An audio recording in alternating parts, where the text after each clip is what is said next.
நான் அளிக்கும் நன்மையினால் திருப்தி ஆவார்கள். புது வருஷம் பிறந்துருச்சு.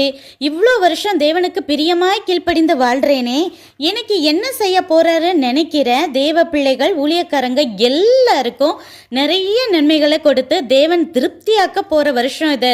நாம நல்ல விருந்து சாப்பாடு சாப்பிட உட்கார்ந்த உடனோ பரிமாறின உடனோ திருப்தியாக மாட்டோம். எப்பவும் சாப்பிட்ற அளவுக்கு மேல சாப்பிட்டு ஒரு ஸ்பூன் அளவு கூட அடுத்து சாப்பிட முடியாமல் போதும் போதும்னு வயிறே சொல்ற ஸ்டேஜில் தான் நம்ம திருப்தி ஆவோம். அதே போலதான் நம்முடைய எதிர்பார்ப்புகளுக்கும் மேலாக பூமிக்குரிய ஆவிக்குரிய ஆசீர்வாதங்களால தேவன் நிரப்ப போறாரு. சத்துருக்களின் கைகளிலிருந்து நம்ம மீட்கும் வருஷம் இது. செழிப்பான தோட்டத்தை போல நம்ம ஆத்மால உள்ள துக்கம் சஞ்சலத்தை மாற்றி தேற்றி தேவன் சந்தோஷப்படுத்த போறாரு.